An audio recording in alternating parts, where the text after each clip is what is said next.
There's no doubt there were lessons learned after Hurricane Matthew. The greatest, the need for flood insurance and to be prepared for any threat. That's right. People learned that the hard way. All week we've been telling stories of people still recovering from Matthew.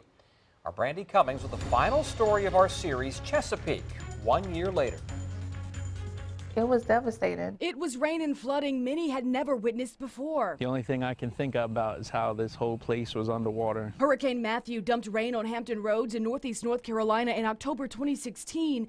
Days later, as the water receded, the cleanup began, slowly. We've been rebuilding a piece at a time for over a year now. We first met Robert Anderson last year, not long after the storm. He gave us a look inside his home then. Now, a year later, much of the work still isn't complete. I still got to put in the flooring. My garage, I still don't even have the walls up in my garage. Anderson says he got $8,000 from FEMA to help, but without flood insurance, it'll cost thousands more to completely fix his home. I work hard, but, you know, I got bills, I got mortgage, I got car payments, all of that stuff. So it's just whatever extra I have goes and buys the next piece of sheetrock. 10 on Your Side was there in 2016 when the city of Chesapeake voted to give money to residents with extensive damage. But that's $2,000 Anderson says he never got. The city said that they didn't get our application. Angela Wilson lives one street over. Her home was also severely flooded. She too said she never got financial help from the city. It was mildew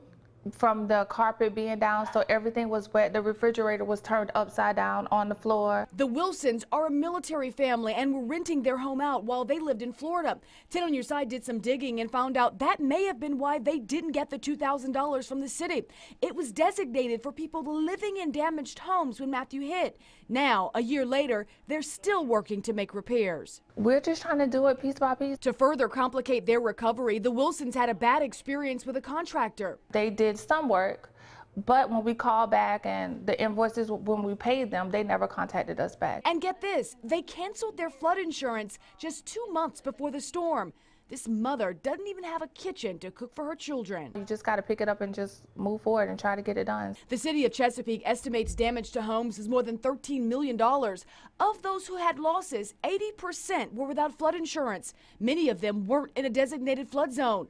The city response after the storm was unprecedented. For us, it was a big operation on pumping out neighborhoods, some new issues that we had never really encountered before in such a historic rain event. The city also realized through Matthew there weren't enough pumps. They're now looking to purchase more. Another lesson in the storm was the use of social media and the need to better integrate it into the emergency response. We were interacting with citizens through social media from a response standpoint, but also through a recovery standpoint. Not if, but when another storm comes our way, this is what people who experience the wrath of Matthew want you to know. You need to make a preparedness plan. Have flood insurance, even if you think you don't need it. Really pay attention to what your homeowner's insurance will take care of. You can watch all of this week's coverage on the impact of Hurricane Matthew right now on WAVY.com. I'm Brandi Cummings, 10 on Your Side.